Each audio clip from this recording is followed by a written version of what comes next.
It is that most wonderful time of the year again where Christmas chaos is in full swing. Yes, hello, I'm Lee and I'm a little bit of a Grinch, or a lot of a Grinch depending on who you ask. But as part of my own personal Christmas chaos this year, I'm going to be making virtually all of my Christmas presents. And I thought, for some of them at least, we could make them together here on this channel. The first cab off the rank is going to be a present for my sister. I am going to make her own little wolf character, who is the companion to someone all of you may recognise. My yarnivore.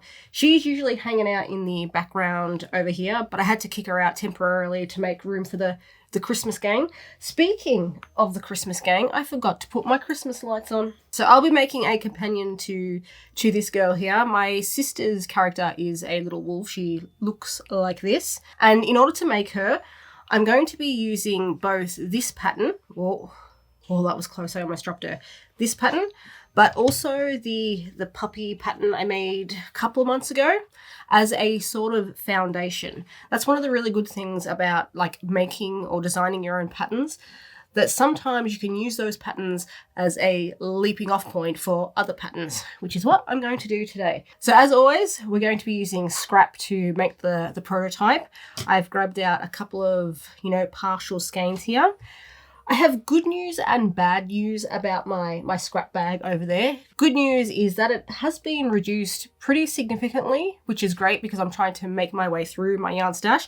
But bad news, I have less and less yarn to use for making prototypes. Turns out it's a very fine line with the scrap bag. I don't want to get rid of it entirely, but I don't want too much either. We're going to start off with the head. Now, with the head, in the original or the yarnivore, there is a bit of subtle shaping going on. You can see the head sort of curves out here in order to create the cheeks / jaw area. With the wolf, I don't want that. I'm just going to crochet like a nice spherical head, and depending on how like the features work later, I may end up crocheting a bit of a muzzle piece too. But we're going to start off with the basic sphere.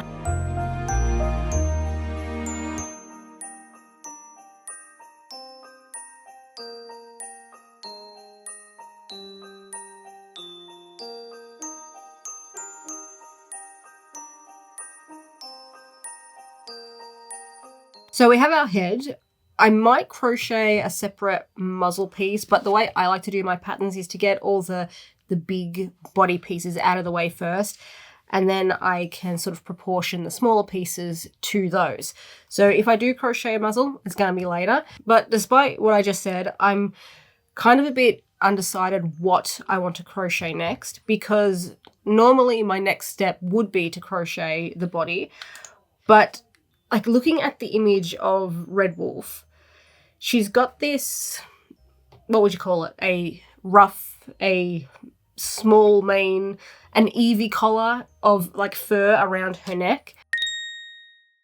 And I've got two choices really. I can crochet just a body piece and then create the fur collar off that, or I could crochet a separate piece, like a small disc shaped piece, to go between the head and body and use that to create the fur collar.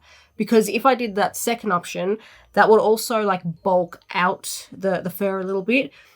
I know if I went with the second option, it could potentially work because I've done that before in other patterns. I just don't know if it's the best call here, because it's not like the fur protrudes a great deal. So perhaps I will go with the first option. We'll just crochet a body piece and then any fur can be sort of crocheted directly off of that. Decision made. Now I've actually got to stick to it and not change things up halfway through. Not that I would ever do anything like that. And I think I better grab myself out some more scrap before I start crocheting the body piece, because this is all that remains of that yellow skein.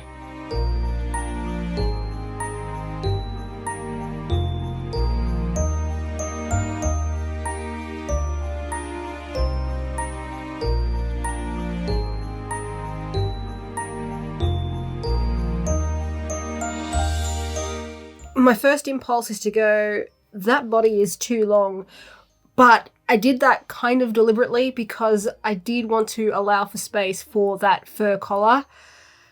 So I think I just have to put my like initial reaction aside for now and wait until I finished all the other pieces and added that fur collar. Yeah, because to me it just, like, at this point it looks too elongated. But hopefully if I've done it correctly, it'll work out fine once all the... I should have known that was going to happen. What was I saying before I so rudely interrupted myself? Yeah, I think it'll be fine once everything else is crocheted. Speaking of which, the next piece I'm going to do... Oh, it's probably... I'll probably do the legs. Now, the front legs are fairly straightforward, but the hind legs, it's more just the thigh section, and it protrudes from the side of the body like so.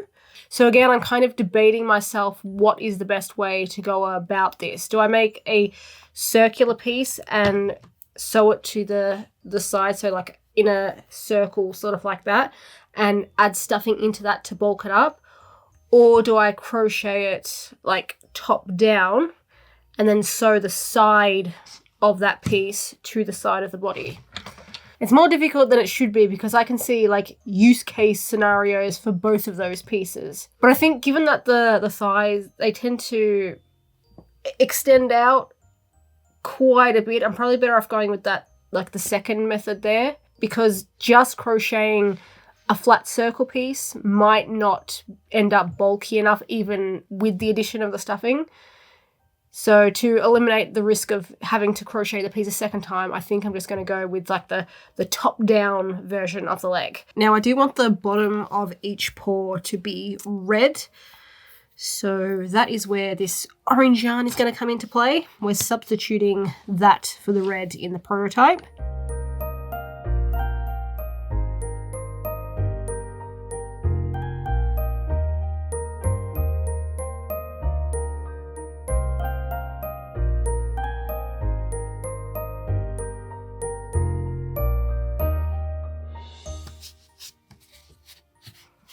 While the front legs are done, I do have some thoughts. I don't know if I'm entirely happy with them at the moment, but I want to crochet the hind legs, not the front legs, I just did the front legs, the hind legs first, and then we can discuss.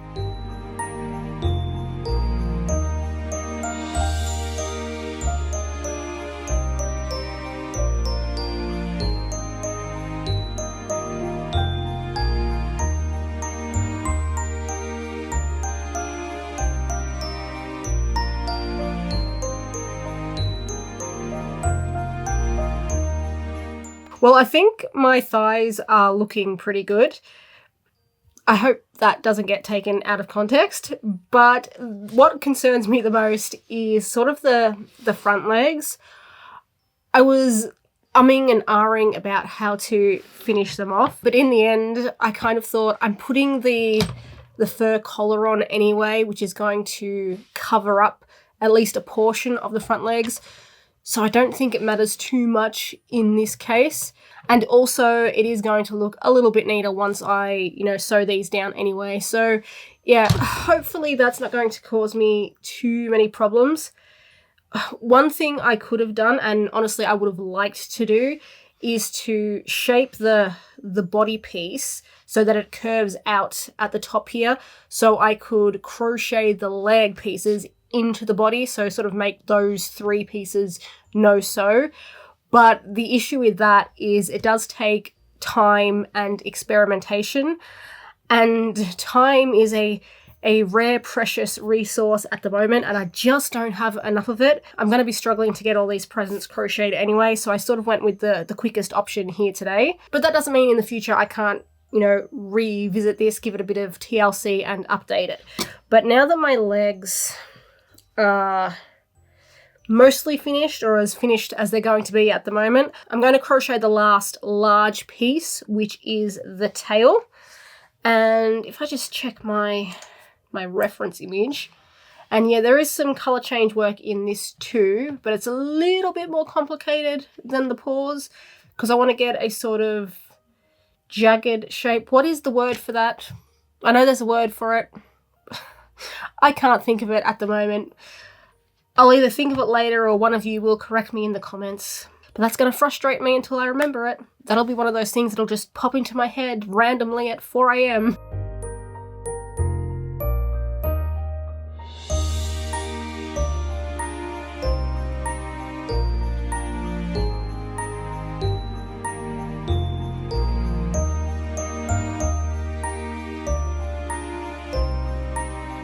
And finally, we have ourselves a tail. I grab my barely held together amigurumi here. That should go somewhere around this position here. The next step was going to be to crochet all the small detail pieces, the ears, the muzzle, possibly even some of the little like flares off the side of the tail. I'll put a picture up here so you know what I'm talking about. Just little things like that. However, I am running out of crochet juice for today. Maybe that should be my request to Santa for this year, some extra crochet juice. But also B, I do need to change the size of the head. Comparing the head here to what the image shows, this is a little bit small. Now the second lot of yellow yarn that I had to bring in is a little bit of a thicker 8-ply than what I used originally in the head. But even so, I don't think that's quite enough to, account for like the size disparity. So I am going to adjust that when I crochet the final piece. And because of those couple of factors, I just don't think it's worth crocheting the additional pieces at the moment. I'm like confident enough to do those without having a prototype first. They're just smaller pieces, and even if I bugger them up, it's, fairly quick to frog them and recrochet them. So no big deal there. It's mainly the larger pieces that I like to work on in my prototype because that helps me get like the shaping down. And I think for the most part, with the exception of the head and possibly the front legs, might need to tweak those a bit, I think I've achieved that. So the last thing I will be doing today is just assembling this. I do want to like sew it all together. Although, like, do I really need to? I'm not sure that I do. We might call it quits for today. So that is what we've achieved so far. I know it really doesn't look like much now, but hopefully when I come back tomorrow and start crocheting, I'll pick that up in a second. I want to start crocheting with the proper yarn that I've got for this project. Everything will just come together. So much to my chagrin, we are going to be crocheting virtually all the Christmas presents in this series that I'm doing with the Parfait Premier Chunky, no, that's the wrong way, Premier Parfait Chunky yarn.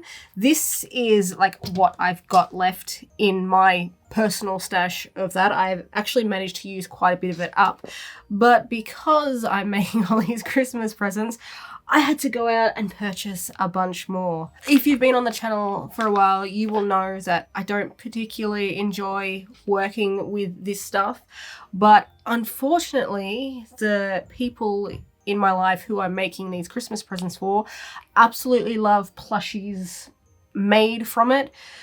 So I'm going to be putting myself through that torture for a little bit, but I was really fortunate that like the colors that I had left over, so I got these, like perfectly match the red wolf design that I'm making here today. So let's start off with we'll do all the main parts because, I should say the main color, that's what I'm calling the white. We'll start off with that. And I did yesterday, where's the end? And yesterday, after I sort of finished my crocheting, I did go ahead and tweak the pattern a little bit. I know I mentioned that I wanted to like change up the head pattern, so I've done that a little bit. What else did I do? There was something else I did. I don't remember what it was. I mean, I have trouble remembering what I had for breakfast this morning, let alone what happened yesterday. So I think it was something with the front legs. I think I changed the width of the leg itself by like 1 stitch for all the difference that's probably going to make. Okay. All right, so I am going to get all the pieces that I've already created patterns for. I'm going to get them crocheted up, And once that's done, and possibly I might even assemble them too, I'm then going to crochet the additional pieces that I need that I didn't get around to yesterday. So that was like the ears, the muzzle, the eyes, and anything else that I want to add to the red wolf.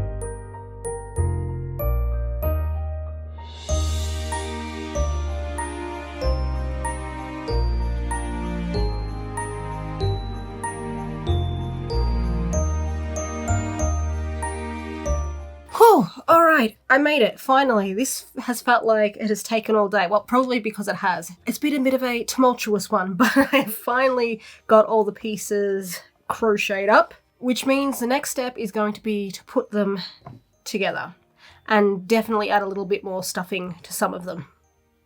It's kind of underwhelming if I leave it like that.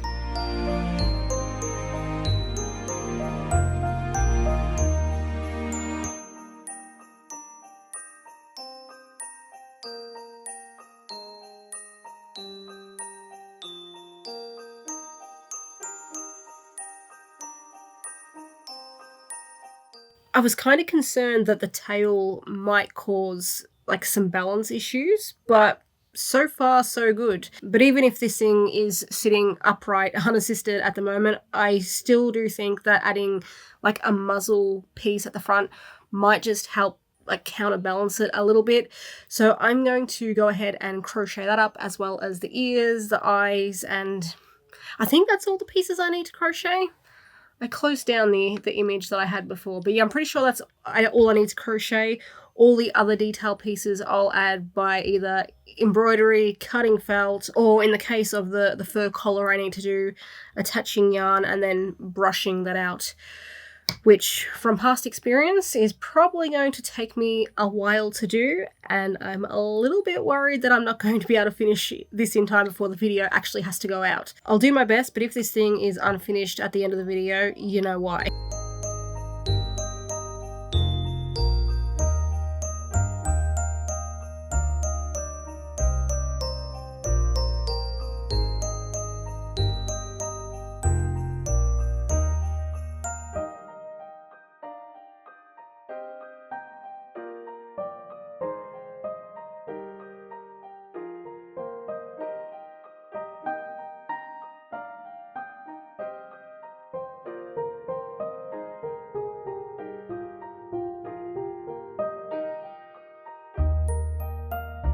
Unfortunately, I'm going to have to call this one here. This video is supposed to go out in a couple of hours, and I haven't even started editing yet. On top of that, I got my niece's end of year Christmas concert that I'm going to as well, so that's going to eat into my time even more. But look, it's mostly finished. All I really need to do is glue down the facial details and add the fur collar. I've achieved pretty much what I set out to do.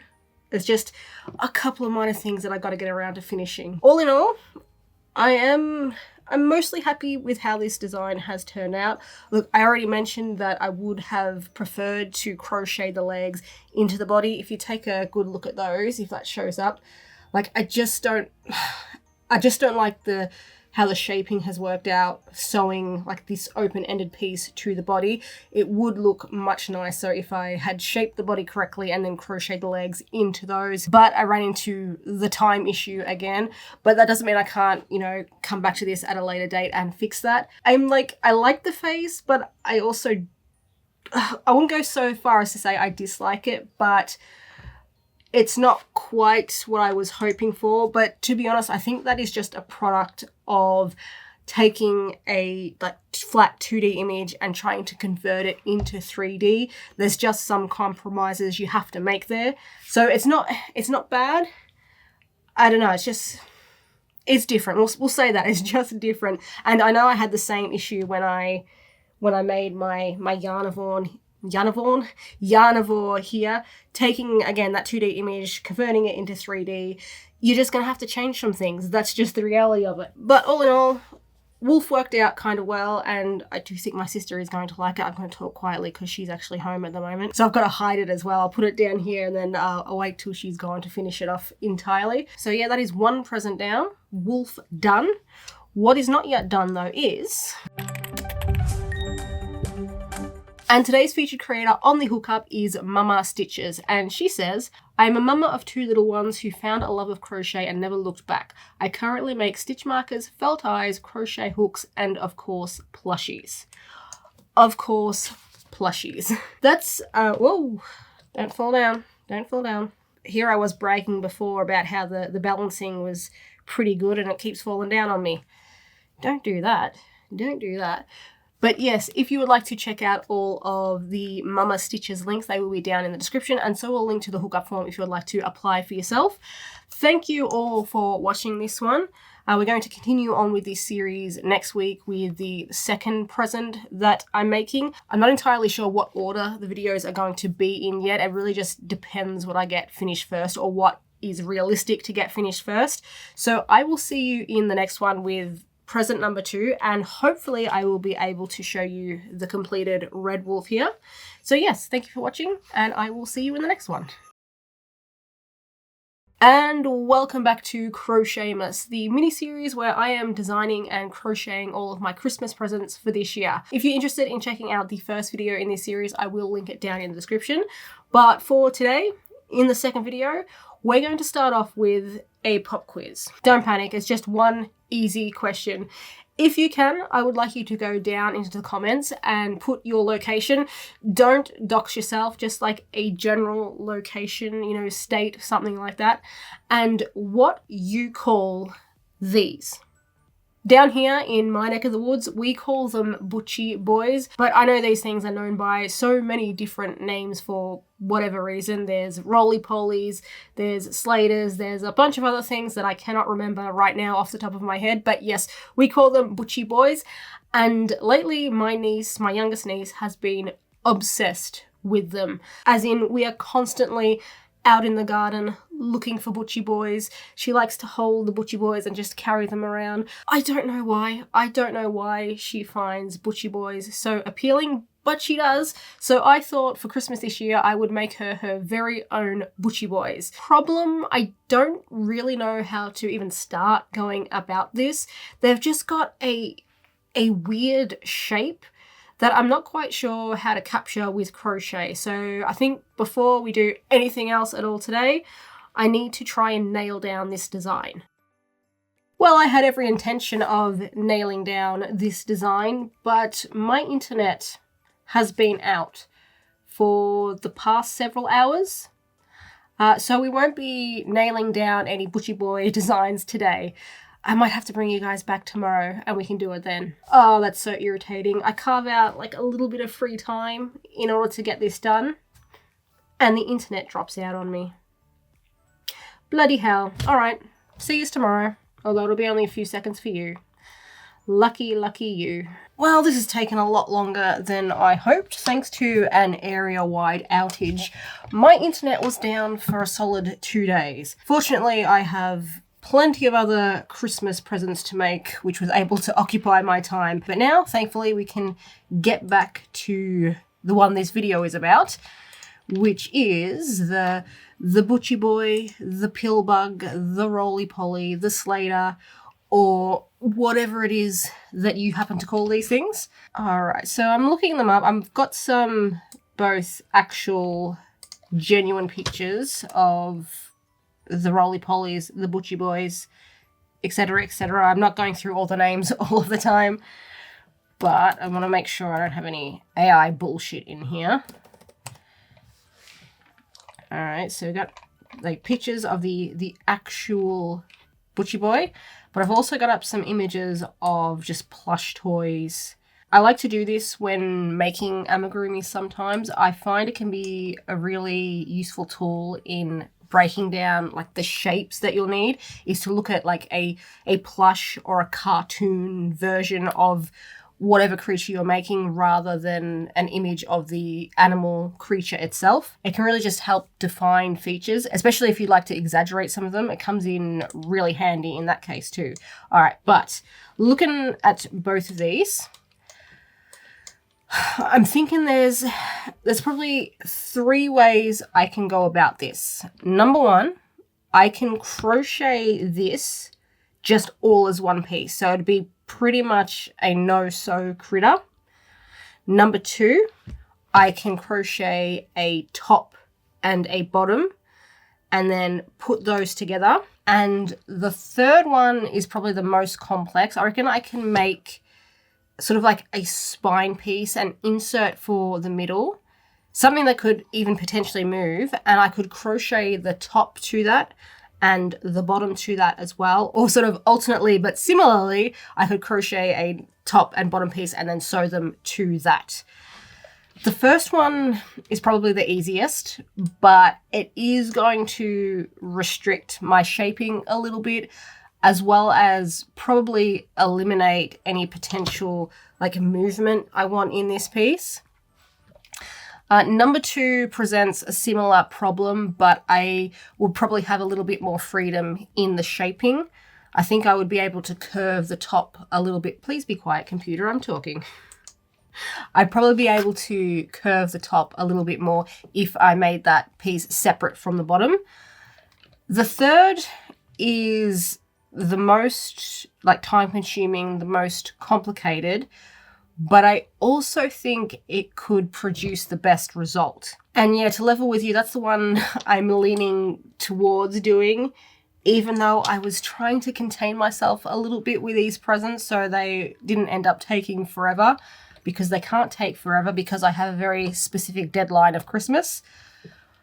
But like, depending on how I go about this and how large I make it, going with the third option might not be all that bad time-wise. Can't say I have too much confidence in myself, because I do have a little bit of a habit of overshooting slightly. I make projects like larger than I intend to sometimes. I just get a bit over-enthusiastic. If I can try and rein myself in, I think the third option could be fine. So yeah, let's work with that. All right, so the plan as I see it right now is to create a middle piece. It'll sort of, spine's probably not the right word in this context, but it's going to like function sort of as a spine. And I want to create that so that it has like some movement, because butchie boys, you know, they can curl up into a ball. And while I don't know if I'll be able to produce that in its like entirety, I would like to be able to get it to curve in and out at least a little bit. So I need to come up with a way to replicate that. And then to that inner piece is what I'm going to attach the top and the bottom pieces to, and probably like a head to the front as well. It'll probably need a head. All those pieces though are going to depend on this like spine, as I'm calling it, that I want to make. I think I'm just gonna have to play around with a few different designs and try and narrow down what works best.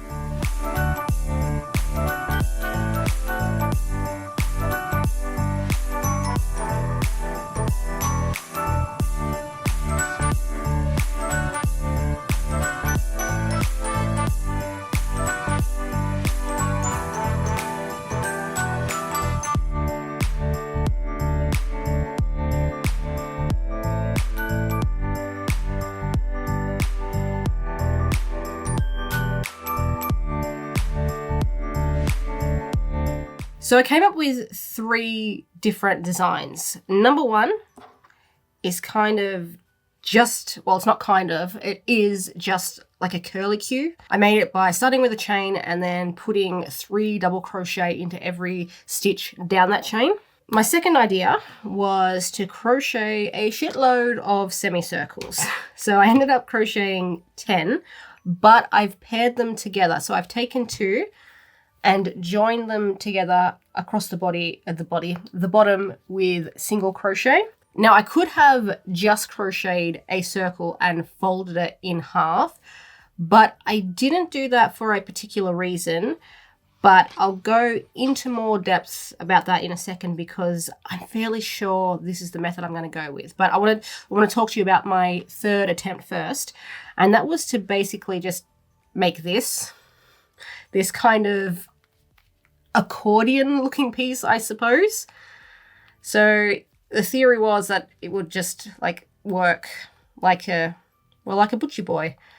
But I don't know if I like this too much. It feels a little bit too thick to suit my purposes. And also it just doesn't have sort of the range of movement that I really wanted. It's not too bad. I can picture a scenario in which this would work, but I really do think I'm going to go with my semicircles. The curlicue just doesn't work at all. So I cast that aside almost immediately after I crocheted it. So we're not going to see this in the video anymore. Goodbye curlicue. But these, on the other hand, my semicircles, I reckon they have a lot of potential. Like if I place them together like this, and just imagine for the moment they're all joined here down the bottom. If I open them up, I mean that gives me Butchie boy. If I had some sort of shell, this is why I told you to picture them joined together. But if I had some sort of shell connecting the pieces at the top and then a piece down the bottom connecting the bottom, that might just work. Like there would be some movement there. And the reason, like I just briefly touched on before, that I didn't crochet a circle and fold it in half is because I think the joining stitches down the bottom here are going to come in handy. They will hopefully make a good anchor point for the bottom piece. I'm even considering like crocheting the bottom piece just directly off of these. So I might start here, do a couple of rows, bring in the second one, join that, so on and so forth, making my way down. And then once that's accomplished, I can flip it over and then do the top. Yep, I like this plan the best. I don't know if it's going to work out exactly as I'm picturing in my head, but I suppose there's only one way to find out. All right, what's the best way to go about this? I think if I pop this in here, and now I did 7 across. I'm pretty sure I did 7 across. So if we go 1,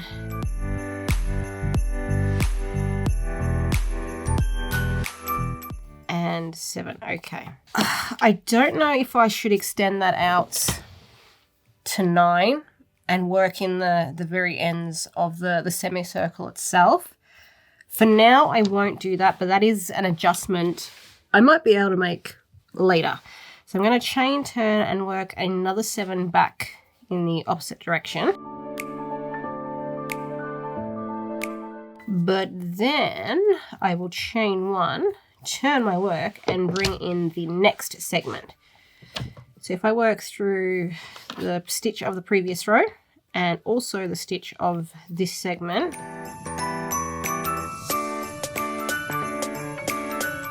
I'm just worried it wouldn't be flat enough, but that actually might be okay. The best thing to probably do in this case is just crochet in all my other segments. At least it's not going to take very long. I've only got an additional 3 to go, so that's only a few rows. And yeah, then I suppose we'll just see how the whole thing both looks and moves.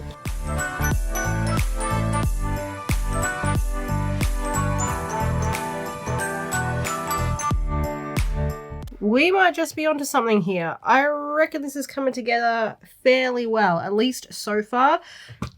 I'm feeling very clumsy today. I feel like I'm just dropping everything. Just before I started filming, I almost dropped my bloody teacup. I'd rather drop the crochet than the teacup, that's for sure. But yeah, this is working out kind of better than I expected, to be honest. The only thing I want to change is I do think I need to work into the the ends of each semicircle. It's hard to tell if it shows up well or not on the camera from here. It's just not all that neat looking at it from both the bottom and the side view.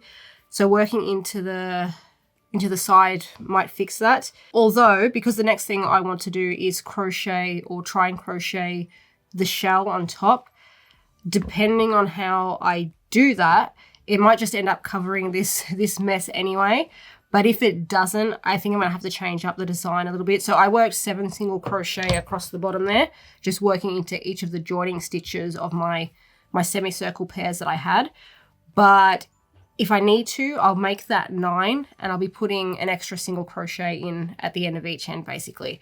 So same basic principle, just adding a couple of stitches. So yeah, need to work on the shell neck. I'm of 2 minds about that.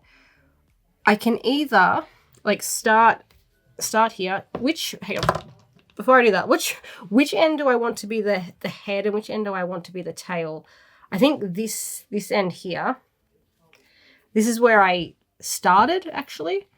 So I think that might be the tail, because I'm even considering making a few smaller segments and just sort of decreasing the size slowly to represent the tail end and crocheting a separate headpiece, which I'm just going to sew straight onto there. Right, I'm thinking I can either crochet a segment of shell and then attach the end of that to the next segment. I'll give you a demonstration of what I mean. So if we go, let's go slip stitch.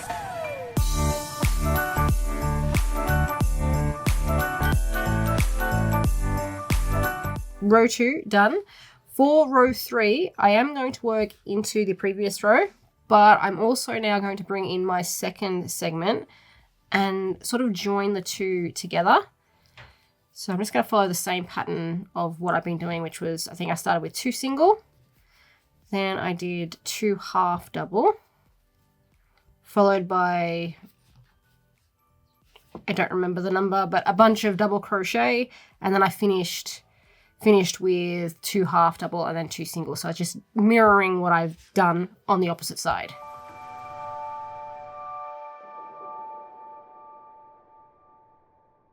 One segment joined. I think I'm going to repeat this a second time just to give me a better feel for how it works, because I don't think one alone is enough.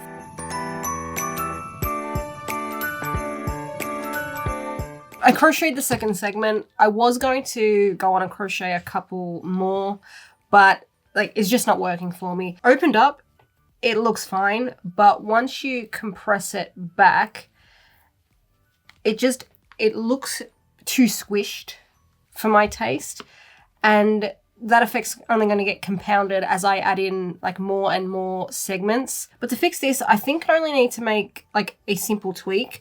I'm going to keep the same basic shape that I've been crocheting, but rather than joining the segments to each other, I think I'm just going to basically leave them open-ended. So if I'm just going to frog my work until, there we go. No, hang on, is that the first or second segment? Hang on, give me a second. So if I frog my work to release the second segment. So you still no, you're not joined. Okay. So I'm going to keep this same basic shape that I crocheted initially. So at the moment I've crocheted 2 rows off the first one. If I crochet a third and perhaps a fourth, I'll maintain the same shape, but it's going to end up covering the second segment or the one behind it. And if I do that for all of them, they'll end up functioning more like plates. And I'm hoping if I get them the right length, they won't all bunch up as I move the butchie boy back and forth. So I'm literally doing the same pattern that I just created.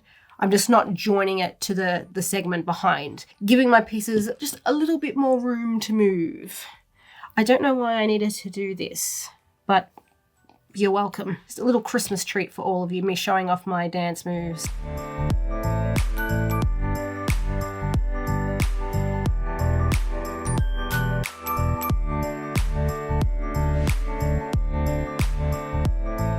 Curled up butchie boy. opened up Butchie Boy. Please excuse all the yarn ends. Phone, really? Right in the middle of my sentence. Yeah, excuse all the yarn ends. It's not worth taking the time to weave these in on the prototype. But yeah, this shape has turned out pretty much like exactly what I want it to be. Couple of things. I do need to find a way to like anchor the sides a little bit, because like if you can open that right up, and I don't really want that happening, so I'll have to find a way to just sort of anchor these to the side, maybe put in a couple of stitches at the bottom of each of the individual plates. That might help. I haven't yet done the head and the tail, but I don't need to make a prototype of those. Like, the head is literally going to be an open-ended, rounded amigurumi piece. It's nothing difficult. I'm confident enough in my abilities that I'll be able to do that first go with the proper yarn. And while I am definitely going to make a head piece because I think it needs it, I don't know that I'll need to crochet a tail, because like the last plate, this is the very last plate that I crocheted, you can see it creates a bit of a gap here, and that's where I was going to put the tail. But I'm thinking if I crochet the head and leave this open, when the Butchie Boy is curled up in on itself, the head will slot in there. Well, it could slot in there nicely if I size it correctly. So yeah, I'm thinking no tail at this stage. I might just make the head and see how it works when it is curled up. But if that turns out to be a dud, I'll just add a tail. No biggie. I don't think there's really anything else that I need to crochet for the prototype.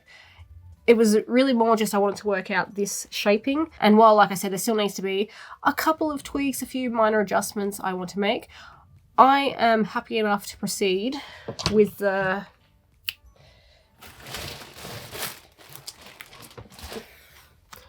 good stuff from here.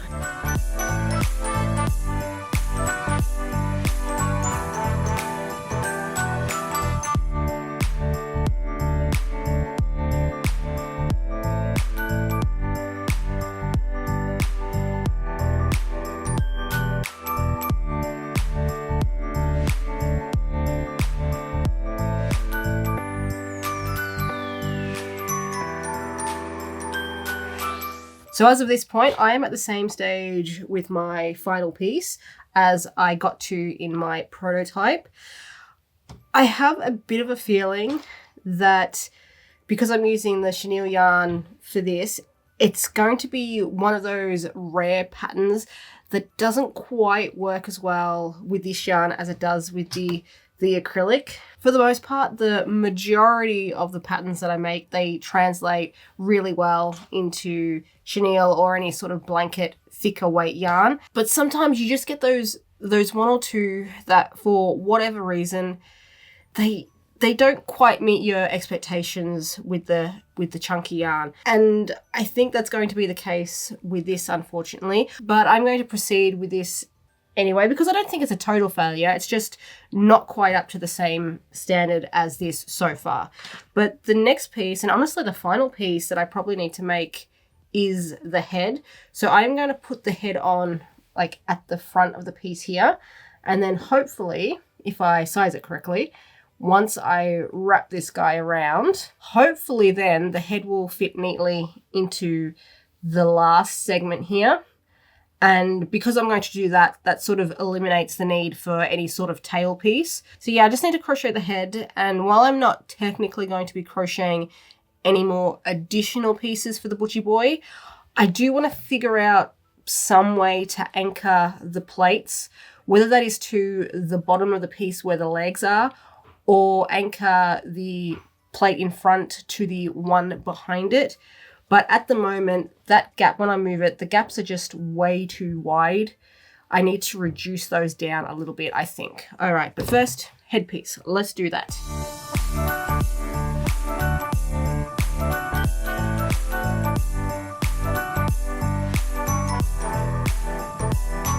Well, I lied.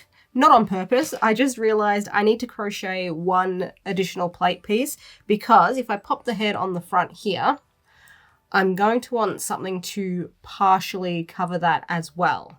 So yeah, slight change of plans. We need to crochet one more piece. I'm basically just going to take what I've crocheted off my semicircles here and just replicate that. So I'll start with a chain and crochet pretty much the exact same piece.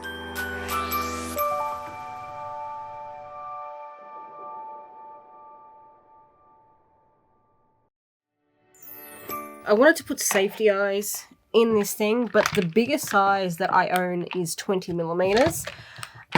And I just don't think they're going to cut it. Well, I mean, they'll work. They're just not like as big as I wanted them to be, because in some context, the bigger the eyes, the cuter the amigurumi. And I was hoping to, I was hoping to capture that in this butchie boy. I mean, that's not so bad, but like that, it looks more like a small mammal than a butchie boy. But I mean, that's what I got, so that's what I'm going to be working with. And I've got enough yarn left over. I wasn't sure how big I was going to be making these Christmas presents, so I bought like a little bit extra yarn that I thought I might need. And in this case, I definitely have enough yarn to make a second butchie boy. So I might make a second version, maybe try and, you know, assemble it or even crochet it a little bit differently, because I had a couple of ideas like going into this. And in that one, I might crochet the eyes and then I can just compare the two. But yeah, for this one, we'll be using the safety eyes, even if they are a little bit small. All right, so now all I have left to do is literally sew that to there and then sew this over that.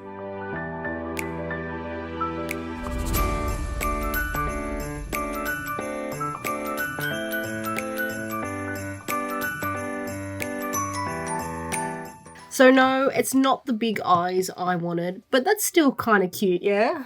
I mean, for a little butchie boy. I don't know if I should add like a smile or not, but hell, I'm going to make a second one so I can at least try that out on one of them. And if I like it, I'll add it to the second. Though I suppose it's not up to me. It's what my niece would like best, isn't it? Yeah, I might come back to that later. The last thing I really need to do, just to polish this thing off, is to somehow anchor the plates. My best bet is probably going to be to sew like a portion of this plate here to the plate behind it and then sew on and so forth, working my way down the butchie boy. I'm just really wary of restricting the movement too much, because I do want it to be able to, you know, do its curling up into a ball butchie boy thing. And if I sew too much of the plates down, I really do think that's going to limit that movement. So I'll start with just a couple of stitches sort of at the bottom of each plate. I'll do that on both sides. And if I think I need to add more, I'll come back in and do that. But I want to take this slow and steady so I don't ruin it. Well, not ruin it, but as I said, restrict that movement. I don't want to do that. Okay, I might be using my 8-ply yarn for this. That might work a little bit better in this case.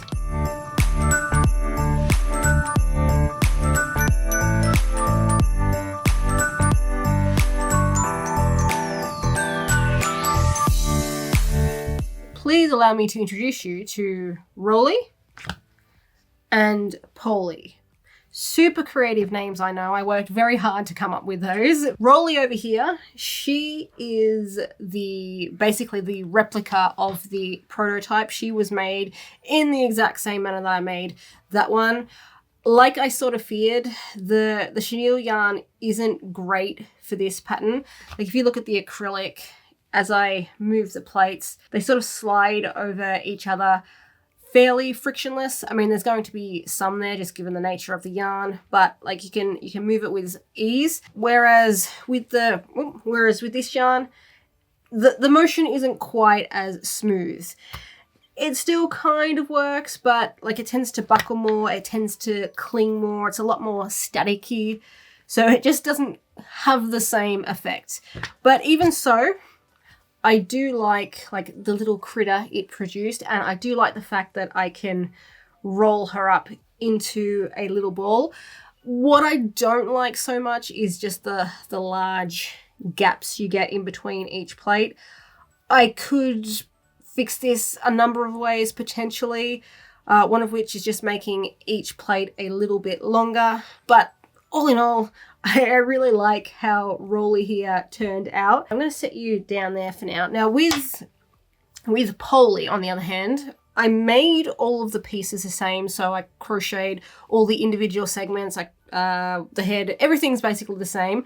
But the construction and the assembly differed slightly. So with Rolly, I did what, again, I did in the prototype, and I took like 2 of my individual semicircle segments and I crocheted them together at the bottom to create one piece.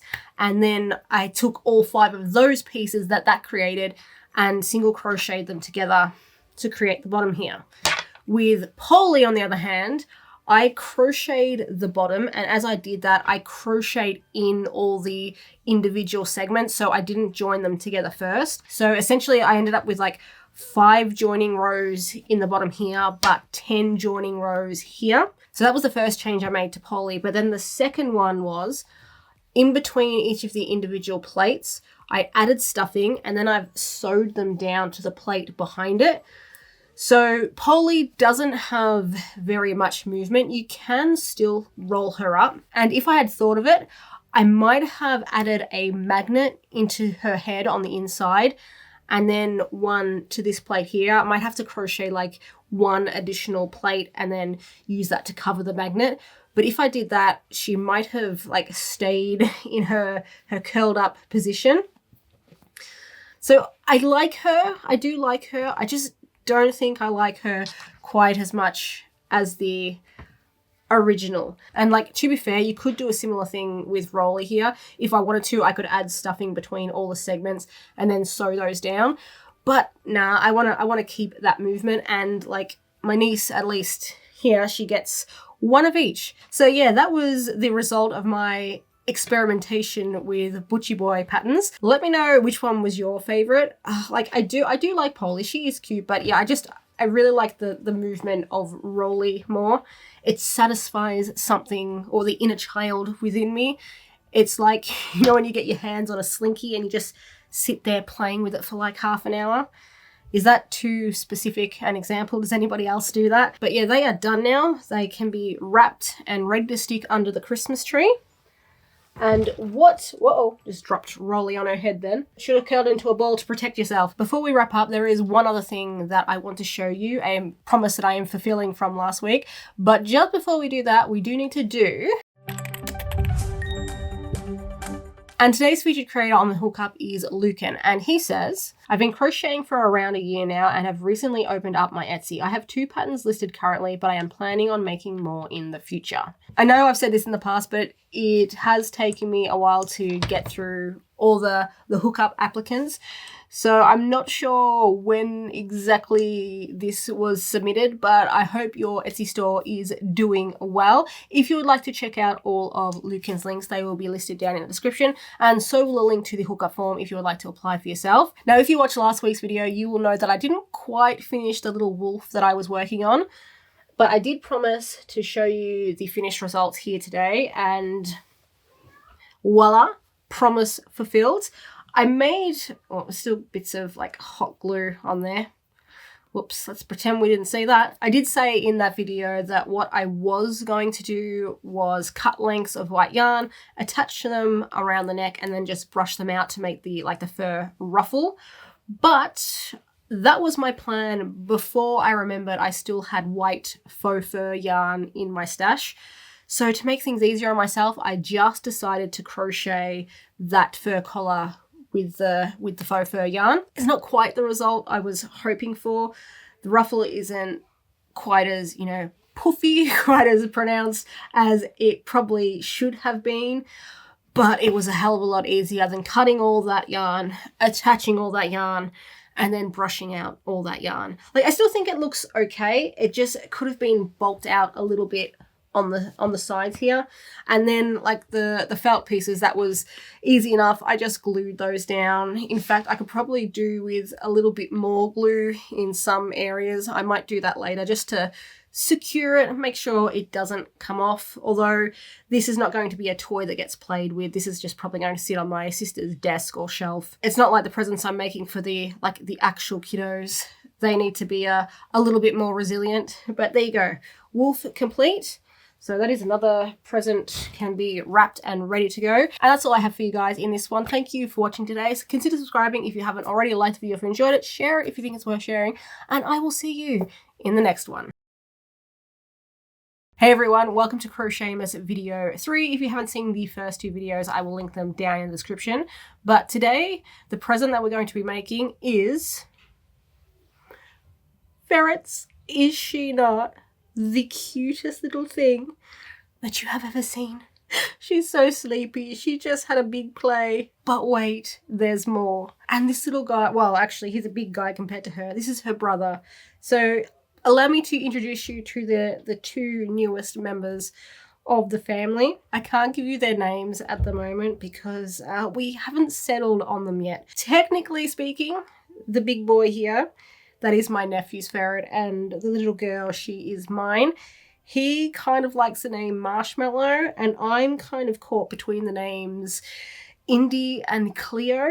But while we like the names, we don't love them, so they're not 100% locked in yet. So if any of you out there have ferret name suggestions, please let me know what they are. Because, you know, when you get a new pet, you have to find the name that you both love, but it suits them. Because there's definitely some pet names I've got, like, stored in the back of my head that I love, but like they just don't suit her. I can't settle her with a name that doesn't suit her. So please drop any suggestions you have down in the comments. I do actually need to get around to doing some crocheting today. It's just very hard to tear myself away from these 2. Isn't that right? You're so sleepy. You're so sleepy. But I'll put you back. I'll put them back in their little hidey hole for the moment. Maybe when they're a bit more active later, I can show you some video of that. I mean, they're so cute when they're sleeping, but they're even cuter when they're playing. Come here.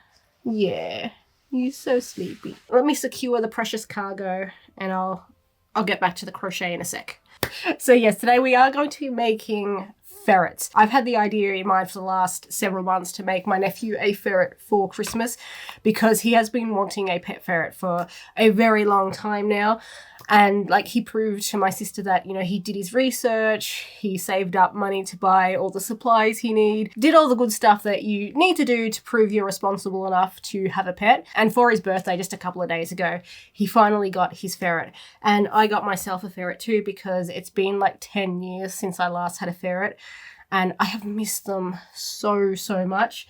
So yeah, brother and sister, playmates for each other. It was sort of perfect. So yeah, 2 newest members of the family. We are all very excited. But yeah, before that even came about, I had plans to make crochet versions. So that is what we're going to do today. I'm kind of surprised at myself that I've never crocheted a ferret before because ferrets are one of my favorite creatures. I don't have a specific favorite creature because I just find it way too hard to choose. There are so many amazing animals roaming around on this earth that I cannot possibly just pick one. But for me, ferrets are right up there. Not only do they make amazing pets, but they're just adorable, funny little creatures. So yeah, I can't explain why I haven't crocheted one before, but today we're going to rectify that. Like with my previous 2 videos, I will be consulting some reference material. So let's get that up. So we've got some plushy ferrets there, but I also want some real life ferrets to reference as well. I could potentially use those 2, but at the moment they got one pose, which is sleepy. But when they're not sleepy, they're moving around constantly, so you can't really get a feel for sizes and shapes and all that sort of thing. I've got a good idea here of what I want to do. I'm probably going to break this down into several shapes. I'm going to have a head, I'm going to have like a neck, a body, a tail, although depending on how I crochet, the tail may be worked as part of the body, and then some legs.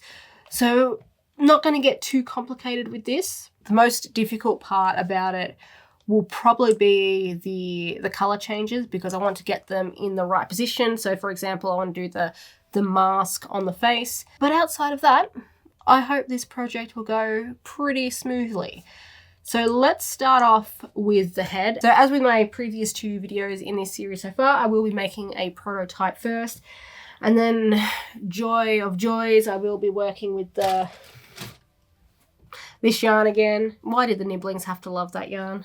I should never have introduced them to it. It's all my fault. My scrap stash is kind of dwindling. I don't have all that many colours to choose from. And none of them are really ferret appropriate. What about a green ferret? Let's make a green ferret. And I think this is actually 12 ply yarn, but that doesn't really matter for the prototype.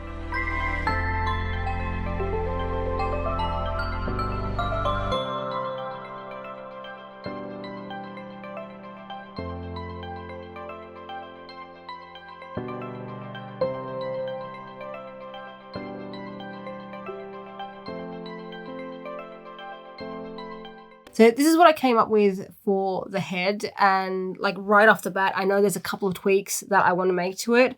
I think I made the muzzle too narrow, so I want to broaden that out a bit. And I also crocheted the nose as part of the piece. I don't think that was the right call. So I'm thinking when I change things up a little bit, I'm just going to crochet the front of the face with no color change, so no nose. And then I can either crochet a separate piece or just embroider on a nose, like when I finish the entire ferret, and then add the details, because I don't reckon that looks the best. The shaping isn't like horrible. It almost lends a more cartoonish quality to it, which, I mean, if that was the vibe I was going for, I'd be happy with, but I want something slightly more realistic. So to fix that, I think I'm going to remove one of the rounds from in here, one of the single crochet rounds, or I'll just replace it with an increase round. So I might have to do a little bit of experimenting with that, but like the basic shape is there. This is roughly the size I want to work with, so I'm happy to continue like making the rest of the pieces and fitting them to this. I just need to change the shaping up a little bit. Pretty easy to do. So you can sit there, and the next piece I think I'll make is sort of the neck and torso section. So I'm going to make one that comes off here, and then I'm going to make a separate body piece that will go horizontal and join to the back of that. Right. I might do this one in blue. This probably wasn't the best color palette to make a ferret with, was it? But as I said, like I'm running low on scrap yarn, which is both a good and a bad thing.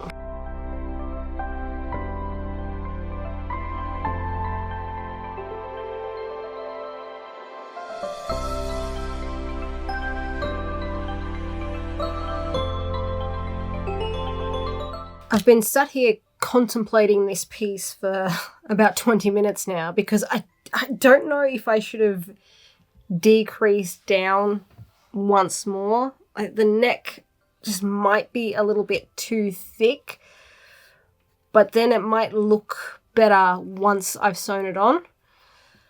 Yeah, I don't know about that, but like with the changes I'm going to make with the head, I can always, you know, do those altercations later. Like the shaping itself is okay. I wanted to keep like the back itself pretty much vertical, so nice and straight. So I staggered my decreases at the front here, and that worked out fine, but it's just those final couple of rounds. I don't know if I should make the neck slightly narrower or not. And I might get a better idea of what I want to go with once I've crocheted the next piece, which is going to be the body, because depending on how high up that finishes, so the body will be like here, and then the open end of that piece will be sewn onto the back. And like if the body finishes like this high, for example, I think I might want a bit more room between the top of the body and the bottom of the head. So in that case, I will add a few more rounds. But if the body finishes lower, I may not need to do that. So a few things to figure out, but before I can actually figure them out, I need to do more crocheting. Guess who just woke up? Your sister's still asleep, isn't she? Your sister's still asleep. You say hello? No, you want to go. You just want to go. All right, we'll put you back. We'll put you back.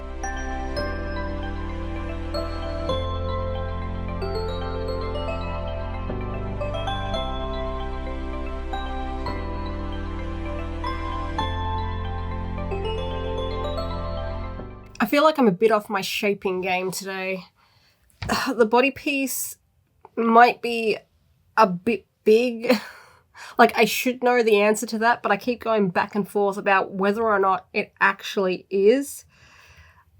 I think it's a bit too, like, elongated at the end here. I shouldn't have put in... There was a couple of rounds of just single crochet I put in, which I don't think I should have in hindsight. I can eliminate those easy enough. But with the torso piece, you know how before I was saying that I don't know if I should add another round or decrease down more.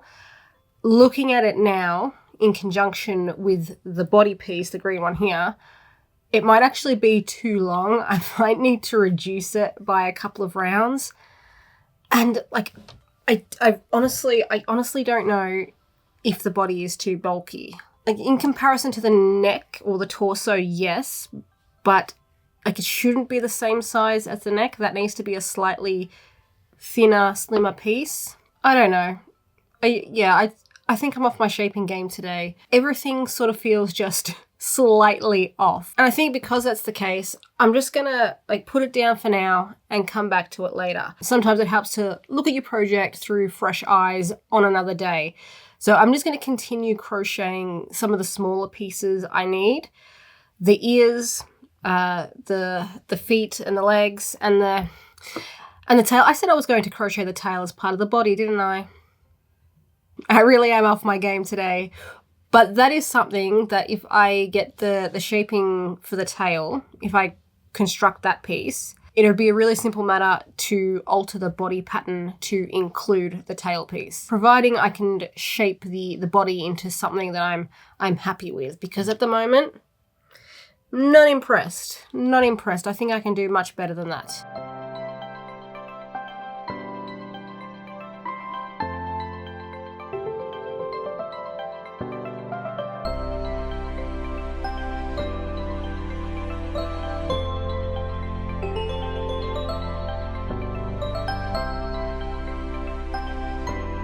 So if you ignore the fact that the colours make this look like some sort of magic mushroom forest creature kind of thing, the ferret shape has actually come together like fairly well now that I've assembled like all the pieces together. Well, assembled might be a bit of a stretch. I've pinned them together. That's as far as I've gotten. But because it's the prototype, I don't think I really need to sew it together, at least not in this case. Since I crocheted this, I have gone ahead and made those few tweaks to the written pattern that I wanted to. So I'm hoping that will like refine the pattern just that little bit more. But given that I wasn't all that enthused about some of the pieces I made, I am feeling a lot better about them now that I've actually put this thing together. So I can set you aside for now. You know what? We might put you back here so you don't get in the way. If you've seen the first two videos in this series, you would know that I've been making all of these presents out of the Premier Parfait chunky yarn. And for this one in particular, I did go ahead and buy 3 different shades of brown. So I've got them here. Unfortunately, like one of them is a lot uglier than it appeared on the website. This shade of brown has almost got a green undertone. And yeah, it's kind of off-putting a little bit. But anyway, that's what I've got. However, on top of those, I also have the greys left over from my Butchie Boy last week. I think that was last week. And I've also got these 2 yarns, which is all that is left in my Premier Parfait Chunky stash that I personally have. So while I was just planning to make the 1 ferret for my nephew, because I have a bit of yarn left over, I might bump that up to 2.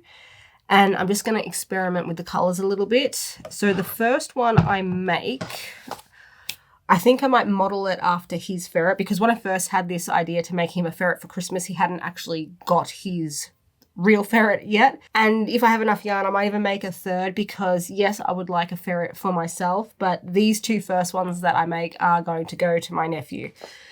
So, what are we going to start with? I might start with the head, because out of all the pieces that I made, that was the one I think that I wanted to like change the most, or that I made the most changes to. So I would like to see how that turns out now that I've altered it. And for that, I might get out a bit of the white or cream. That's the issue I'm having, because the ferrets, they're not white. They're not fully cream. They're sort of like a little mixture of both. It's like, yeah, I just have to accept the fact that I'm not going to get the colours perfect. But I definitely will need the greys for this, and probably the whites and the creams.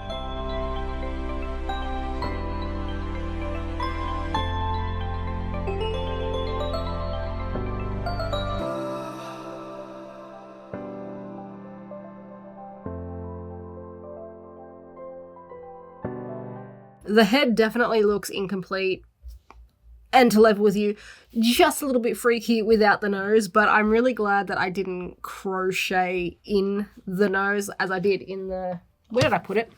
As I did in the prototype. Once I embroider it on, I do reckon it's going to look much better. But details are something that I always leave to the end, so I'm going to set you aside for now and crochet all the other parts I'll need.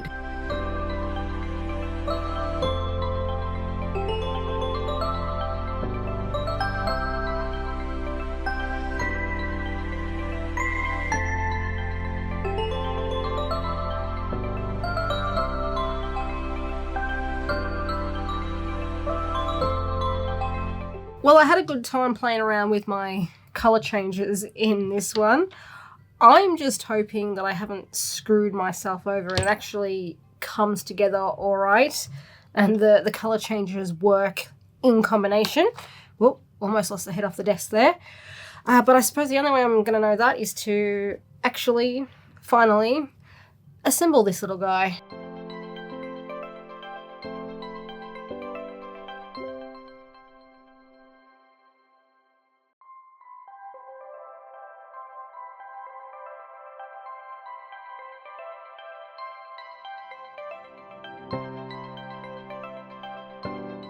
Oh shit, I better move that. You guys aren't supposed to see that till next week. This is my final ferret form.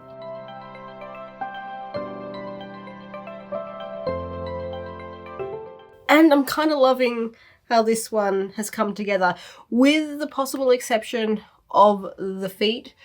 They might be a little bit over large and kind of floppy, but from a distance, taking in the entire pattern, I think it works. And more importantly, I think my nephew is going to think it works. Let's see. Oh, that was perfect timing. Perfect timing. He's right here at my feet. Hello. Hello, big boy. I know you want to play. You don't want to stay for long, but this is, I was going to do like expectation reality, but this is the reality, isn't it? You're the reality. You're the real ferret. Is it like looking in a mirror? Is it like looking in a mirror? Right, you can go. You can go play with your sister. Yep. Go on. Go on. Still haven't settled for... Oh, and his sister is right here. Come here, little girl. And here's my little girl. Look at the... Look at the size difference. All right, off yous go. Off yous go. That's probably going to be a regular occurrence from now on, me getting distracted by ferrets. Hopefully my nephew will be pleased with his ferrets. I do think I am going to have to make another 3 or 4 of these at least, because, well, the truth is all of my nibblings sort of knew vaguely what they were getting for Christmas this year. Not the specifics. They did know what they were going to get.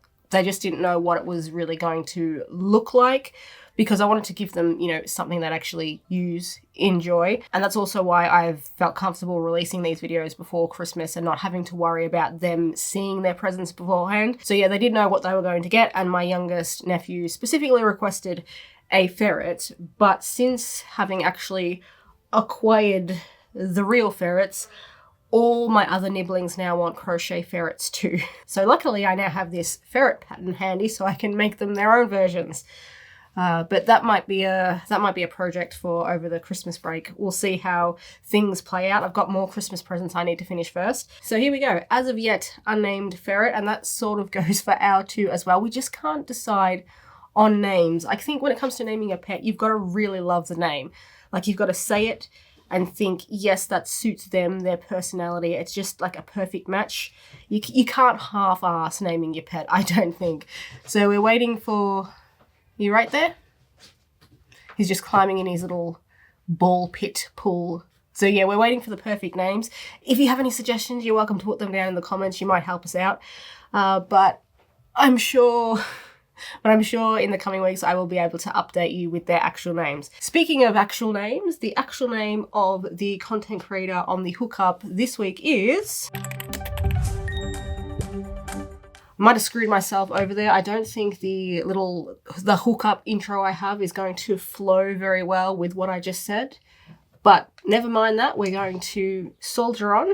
And today's featured creator on the hookup is Audrey's Crocheting. And she says, I'm a French-Canadian crafter. I started crocheting to manage my anxiety and I've been sharing my journey on Instagram since November of 2022. I hope your journey is going really well. And I kind of find that with a lot of people, myself included, that crochet is not only like a fun hobby, a creative outlet, but it's also like a bit cathartic or therapeutic. It is a way to help deal with whatever situation you've got going on. Like in my case, I started crocheting to help manage like my chronic pain condition and like depression. I'd honestly be interested to know just how many people fall into that category where crochet is more than just a hobby. If you would like to check out all of Audrey's crocheting links, they will be down in the description, and so will a link to the hookup form if you would like to apply for yourself.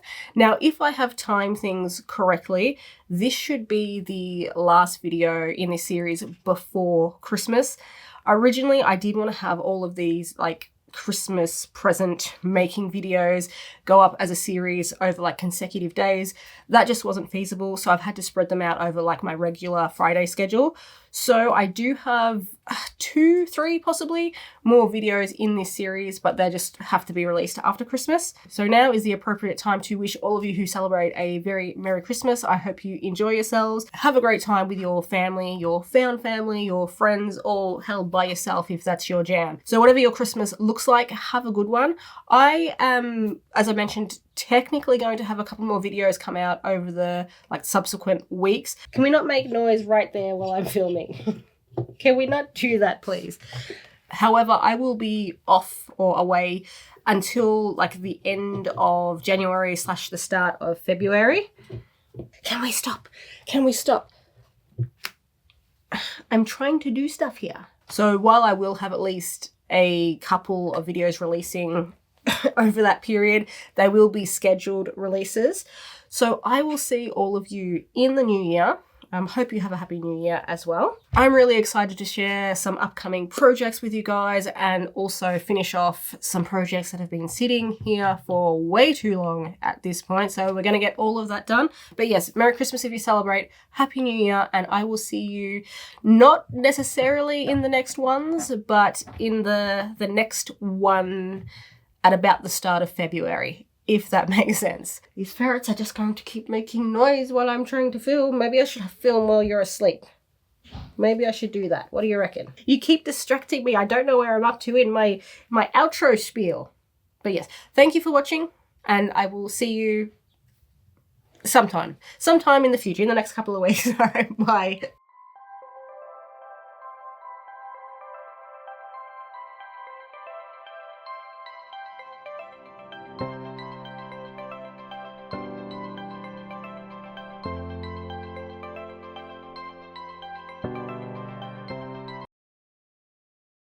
Hey everyone, welcome to video 4 in the Crochet-mas Crocheting Christmas Presents series. Now, if I have timed this correctly, this video will be going up a couple of days after Christmas. So I hope you all had a very Merry Christmas and Santa was kind to you. As of filming this though, it is actually about a week and a half before Christmas. So I am still continuing on my journey of crocheting all of my Christmas presents. Today's video is a request from my oldest nephew. He wanted a Fortnite jumper or cardigan. So that is exactly what I'm going to make him. I kind of spent a little bit too long mulling over the design of this one because like what exactly entails a Fortnite jumper. I don't know if there's anything in the game that I can just replicate. So eventually what I settled on is just making him a granny hexy cardi because that is something that he's also requested in the past. So I'm sort of killing two birds with one stone here. But I do have a way of putting a small Fortnite twist on this thing, but that's going to come at the end. First, we have to crochet it. As is the usual MO with granny hexy cardis, we're going to be starting off by making the hexy bit. And to do that, well, actually to make the entire cardi, I'm going to be using up some blue yarn that was left over from my giant corner to corner blanket, because I had to purchase additional yarn a few times in the creation of that corner to corner blanket. My very last purchase, I may have, bought a little bit more than I needed just because I didn't want to have to go ahead and purchase more yarn for a 5th time for that project. So yeah, I bought a bit more yarn than I thought I would need. But in hindsight, it turns out that was a good choice because I get to use it up here. So yeah, we'll be making this hexy cardi blue, but I'm going to do varying shades of blue. So we're going to start darkest. In fact, I'm going to start off with black, and then we're going to make our way towards the light. So I can set the blue aside for now. We're going to start off with the black, and I think, if I've sized this correctly, if I do 4 rounds of each shade of blue to get me up to 16 rounds total for the hexy cardis, that should work out okay. So I'll be using black, and then 3 different shades of blue, and then the final shade of blue I will use to do all of the trims, so the cuffs, the ribbing, etc, etc. And if I end up adding any other details, like pockets, a hood, for example, I'll work out what colours I need for those later.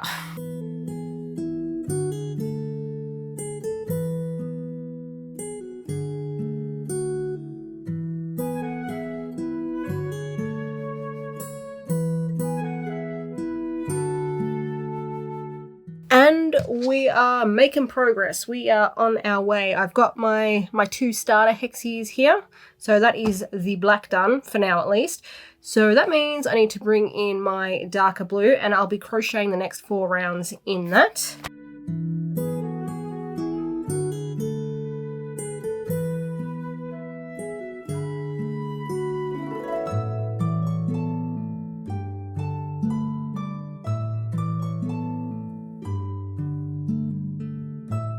I'm kind of pleasantly surprised how this has turned out, because I was hoping for more of a gradient with all my shades of blue rather than like a really abrupt stop and start. And I thought the transition from the black to the dark blue might have been a little bit too jarring, but I'm glad to see that's not the case, and hopefully the same will remain true as I continue to add in different shades of blue.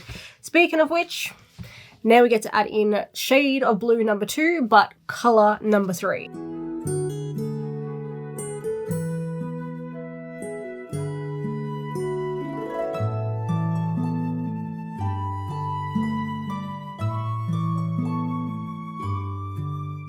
The colour palette of this is really working for me.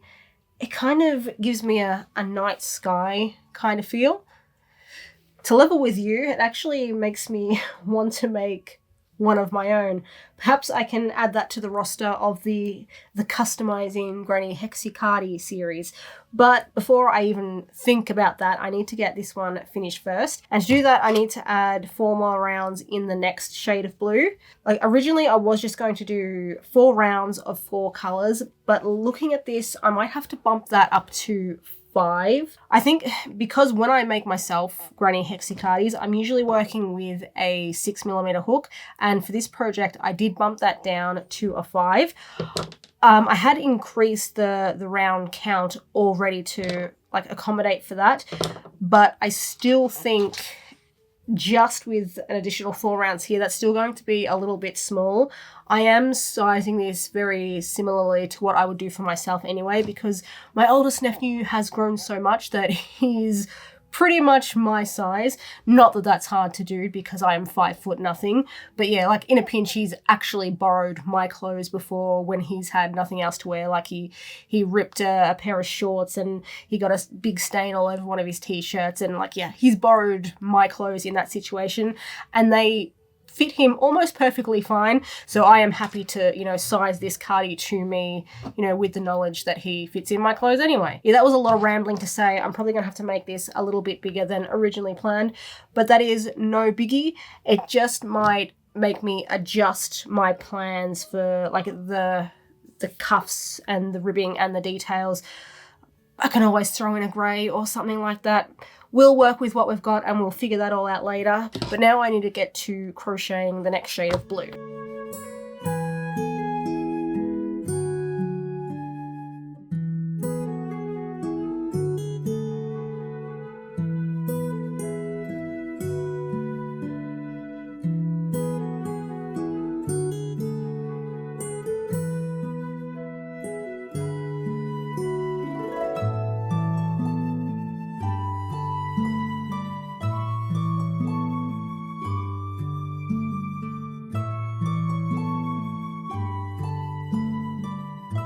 So in between all the other Christmas presents I've been working on, I've been taking like a spare 5 minutes here and there to finish off this. Oh, no, wrong way. Which way am I doing this? This way. There we go. And I can't remember if I said this before, but I really like this color combination. I'm definitely going to have to make one of these for myself at some point. But now that I have completed like my 2 sleeve parts, the next step, as in any granny hexie cardie, is going to be to add some width to the back. And for this one, I might add a little bit to the front as well, because while, you know, my nephew and I, like at the moment, wear a similar size, at least when it comes to like bigger, baggier jumpers. He is a bit smaller than I am, only being 10 years old. So I think his needs to rest a little bit more inward than mine would, so it doesn't slip like straight off his shoulders when he wears it. So I will be doing that next. And like for this part, I've been working 4 rounds of each color. But I think for the remaining parts of this cardie, so that's going to include the width I'm about to add, the sleeves, and any lengths I want to include on it, I'm going to be working in rounds or rows of 2. Just because if I stick to the 4 rounds / row that I've been rocking for this, it's going to end up too big. So we're going to reduce that down to 2. I just hope it doesn't end up looking like too silly that I've changed up the pattern for part of it. Unfortunately, there's only one way to find that out. So find it out, we shall.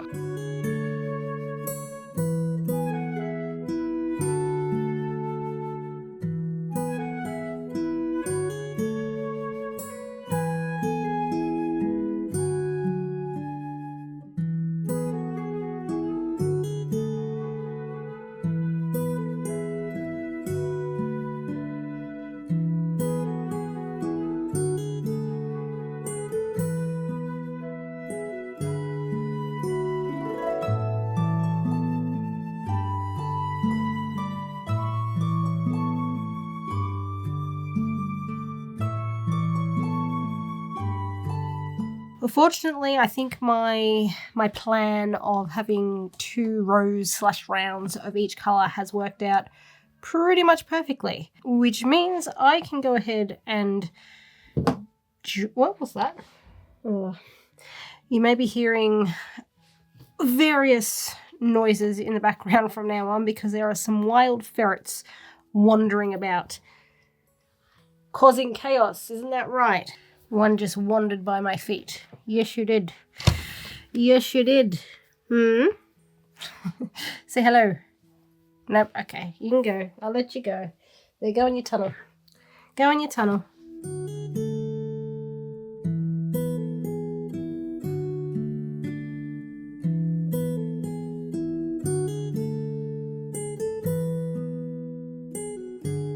I'd hate to bore you all by repeating the same thing over and over again, but I really like the colours of this cardie. But this is how the back has turned out. Looking pretty good, if I do say so myself. Yeah, we've still got ferret nonsense going on down here, don't we? Don't we? So the cardie is coming along nicely. Next thing I want to do is add the remaining lengths to the sleeves. I have a very particular pattern when I make granny hexie cardie that's always back, sleeves, length. Unless, of course, I'm changing up the design in some specific way like I did with my chaos cardie. But obviously not doing that in this case, so sleeves will be next. I thought of maybe adding 2 rows of each colour, or rounds in this case, like I did with the back. But like that could potentially be too long. Although I suppose I could just do that but stop like at the appropriate length. That might be the way to go. My only other real option is to perhaps add just 1 round of each colour. But then I don't know. Is it worth trying? Maybe. I mean, I could do something a little bit sneaky and use this as my prototype, as my test run version, because as I've mentioned numerous times at this point, I do want to make one of these for myself. And if I don't like the way one round of each colour looks, I can change it when I make mine. And if my nephew doesn't like it, well, to level with you all, I don't think that's an option. He's not really going to give a shit one way or the other.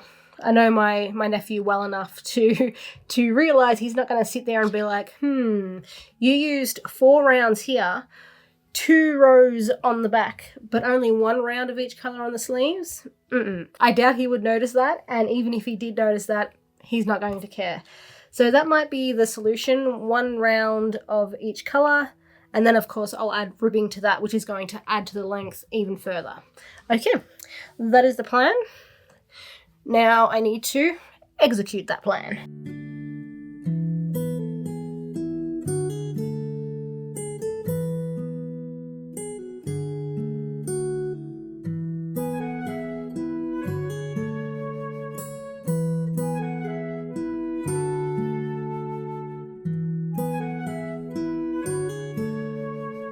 We're good with the sleeves. I think they turned out all right just doing the single row of each colour.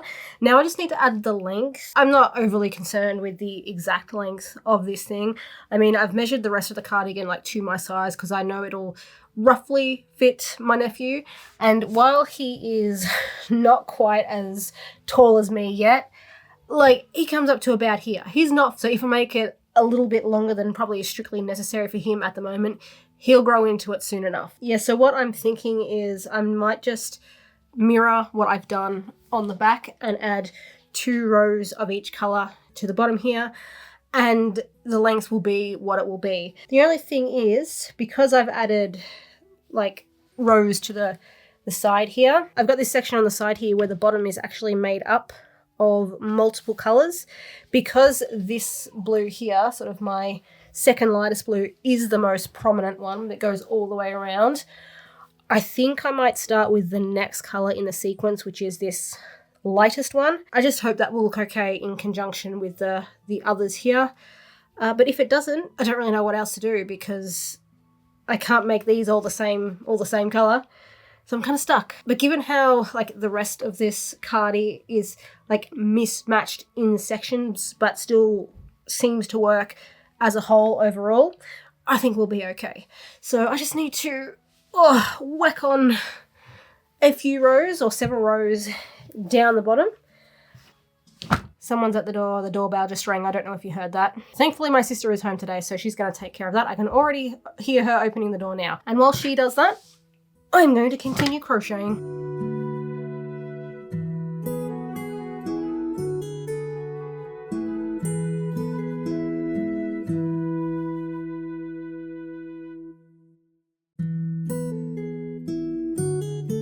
We are on the home stretch now. I've added the length that I needed to the bottom of my cardi. I only ended up adding, what was it? 2, 4, 6, 8, 10 rows. So I've stopped on like the medium blue. Now all that remains to do is add the detail pieces, and those are going to include the cuffs and sort of the ribbing as I normally do. Potentially a couple of pockets, but that's not 100% locked in yet. And then I'm going to add my very last detail piece, which is going to take this plain blue cardi and turn it into a Fortnite cardi. Well, it will if it works out, but we're going to get to that later. But first I want to add the ribbing and the cuffs. To do that, I want to use a neutral colour. I kind of ruled out black just because there is black present in the cardigan itself. So that kind of leaves me with either white or grey. I think white is just going to be too light. So that then narrows things down to the 2 greys that I've got. I'm honestly kind of thinking the lighter grey because this is supposed to be a Fortnite cardi. And I think pairing the lighter grey with the blues, it kind of reminds me of the little, I don't remember what they're actually called in-game, but the shield consumables that you can get in Fortnite as like a little blue container jug-like thing, and it's blue and it has a grey lid. So that is what I'm kind of leaning towards. It's probably my best option, so that's what I'm going to go with. And fortunately, because of other projects that I've done fairly recently, I've got plenty of this grey stuff left over.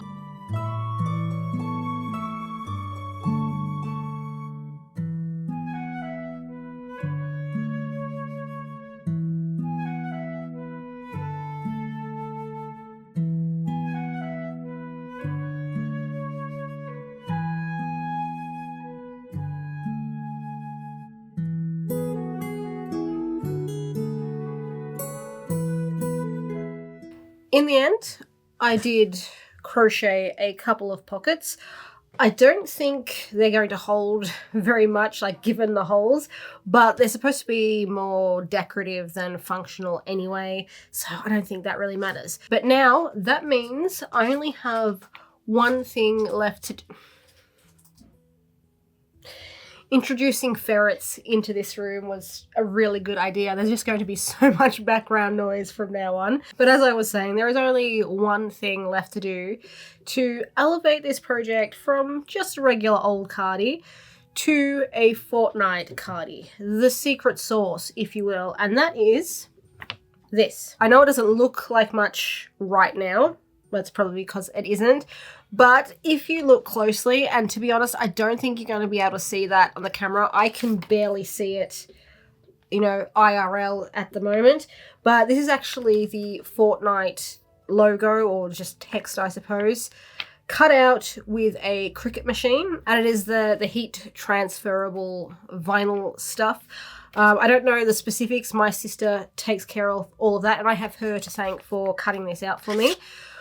The issue though is, because it is like transferred onto a surface using heat, and I have made this cardigan out of acrylic, there may be a little bit of melting involved should I try and transfer this directly onto here. So what I've done is purchased myself some 100% cotton yarn. And using this, unfortunately black was the only colour that I could get my hands on. I would have liked a dark or a navy blue, something similar to like either of these yarns. But unfortunately, they didn't have any in stock, so black it is. But I'm going to crochet a rectangle just using a basic single crochet in roughly this shape. And then I'm going to transfer my Fortnite logo onto that.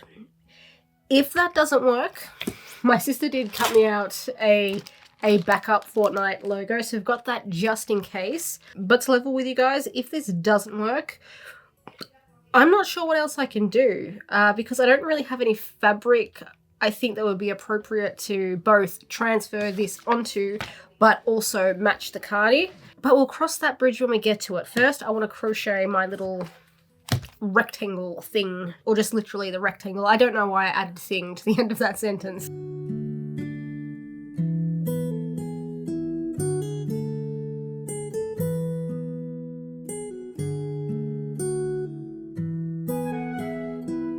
I reckon this is going to be one of those situations where blocking will be advantageous. So that's what I'm... Can you stop squirming, please? So that's what I'm going to do now before I attempt any sewing. There you go. There you go.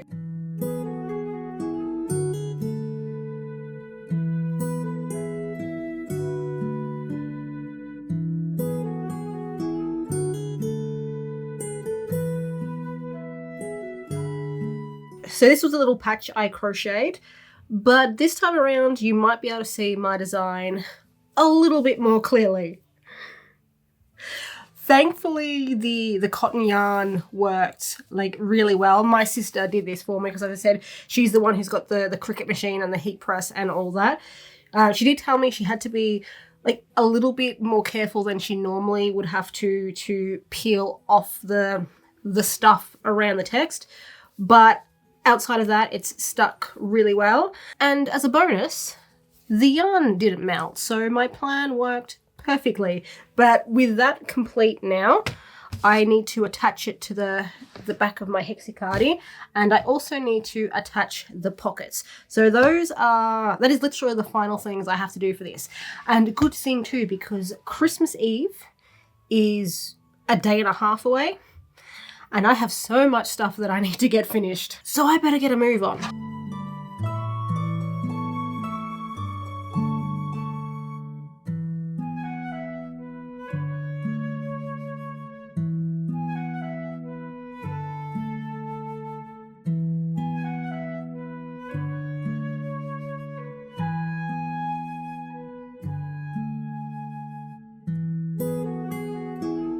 And here it is, the Fortnite cardie. Although, To be honest, I do feel like it's cheating a little bit to call it a Fortnite cardi when the only thing that makes it Fortnite is literally the text on the back. But that's what I'm going to stick with. So I'll give you a peek of it on me. It's definitely going to be a bit big for my nephew.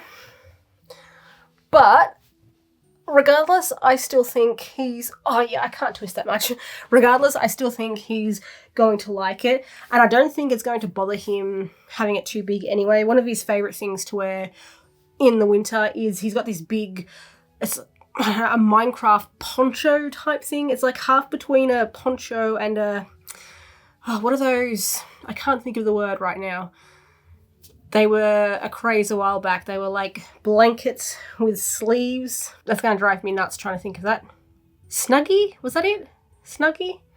I don't know, but if you know what I'm rambling on about, you can put the name down in the comments.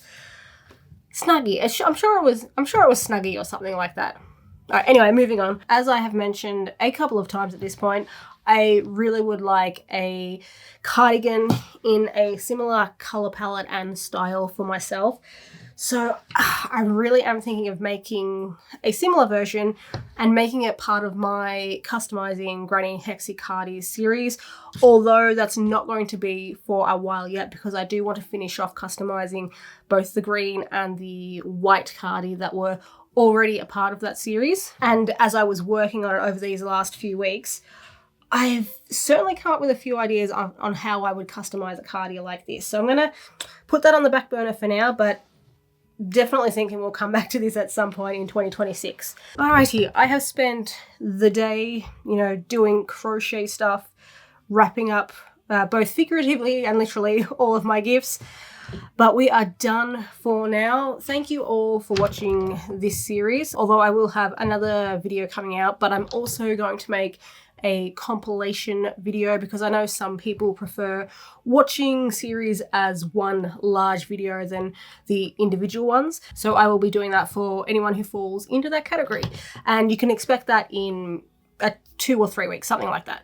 But anyway, cardie done. I'll put that with the other presents that I have to wrap. One last thing, I won't be doing the hookup segment in these, last couple of end year videos, just because honestly, time restraint, I need to get this footage uploaded on my computer, edited and uploaded ASAP because it's Christmas and then I'll be gone for a bit. I mean, these last 2 presents, I was hoping to get them finished the prior weekend, so what was that?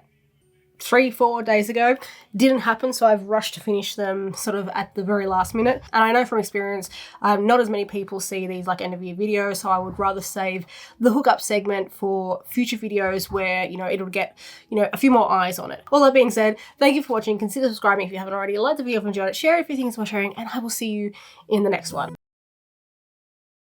Happy New Year, everyone, and welcome back to the 5th and final video in my Crochet-mas series. Yes, my video is a little bit late for a Christmas series, but I ended up having to spread out my series over several weeks rather than the consecutive days that I originally planned. So while we are wrapping things up at the start of January, technically it is midway through December as of filming this. So while I haven't experienced it yet, as someone who has a very, very small social battery, I know what's coming. Now, I absolutely adore my family, but I know from experience spending an extended period of time with them, celebrating some fairly significant holidays, is going to absolutely exhaust me.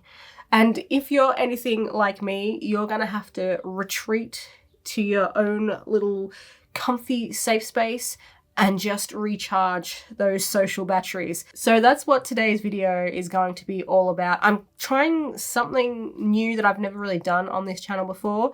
I really want it to be just a chill video you can put on in the background, and it'll just be like maybe hanging out with a mate, doing some crochet in silence. But you know the other person's there, but you don't have to interact with them. Like sometimes that is just what you need, and that is what I'm hoping to provide with this video. So today I will be crocheting. Where did I put you? I've had to replace my usual cast of characters in the background with their Christmas alternatives. Seriously, where did I put my yarnivore? She was down here on the floor yesterday. All right, hang on, give me a sec. I need to solve this mystery. Where did she go? I found her. She was sitting on the shelf over here. I remember now. If you've seen any of the previous couple of videos, you will know I now have ferrets on the loose in the craft office / multi-purpose room. So I had to put her up out of the way because they loved her a little bit too much. They were climbing all over her. So I will be making a second yarnivore for my niece. Ever since I first made this thing, she has been asking, well, to take this one home, but I'm like, no, that's mine. I make you kids enough stuff. But in the back of my mind, I was saving this project for a special occasion, be that her birthday or Christmas. And for her birthday, I ended up getting her something else, so Christmas it is. So I will be crocheting this in her favorite colors, orange and purple. And as I mentioned, I'm trying something different in this video, so there's probably going to be like very little face-to-face parts, speaking stuff. I'm just gonna basically film myself crocheting and hopefully put some chill music over it while editing. So I hope you enjoy, and if you've had an exhausting Christmas like I reckon I'm gonna be having, I hope it helps you relax a little bit. All right, let's get to it.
As you can see, I've finished the head, but this has taken me literally all day. I don't know how many of them I may show in the video, but there was quite a few interruptions. I had every intention of trying to crochet more of the body parts from this pattern, but I think that's going to end up being a tomorrow project.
At last, I have all the pieces I need for my niece's yarnivore. This took me a lot longer than I hoped it would. Christmas Eve is a couple of days away. I think, in fact, it's a day and a half technically. So I am very much in rush mode at the moment. But, you know, thankfully it's all crocheted. I don't think I actually filmed it all. Like, for some of these pieces, I was crocheting them in bed at like 11 at night, and I was not going to be setting up my camera at that time of night. So, but I got most of them done. I think you'll be able to see, you know, a significant portion of the crochet process, just not all of it. But as I said, they're all done. Got to get the sewing done, which hopefully won't take too long. And then I think that's all my Christmas presents done. Freaking finally, I've been working on this for so long, but I can see the finish line now. Just a little bit more sewing will get me across it.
And we're finally finished.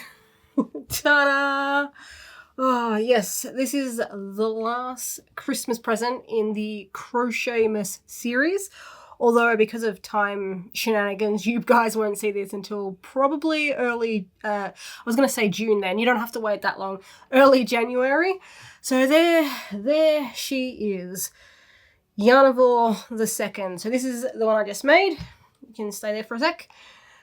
And here is the, just knock everything off the table. Oh, this is going super well. Take two, Yarnivore the second. Original. I made this girl in orange because orange is my niece's favourite colour. Well, at the moment anyway. And like for me personally, I was kind of like, I don't know, an orange Yarnivore. But I did it because that's what my niece wanted. But you know what? The colours have actually grown on me. It's kind of got a Halloween kind of vibe, which, I don't know, I'm kind of digging at the moment. I'm kind of digging. So you can stay there and you can stay over that side. So yeah, I really don't have anything more to add in this video. I think next week, if things go according to plan, I will have out the compilation video of the Crochet-mas series. But after that, there's probably going to be a 2 to 3 week break.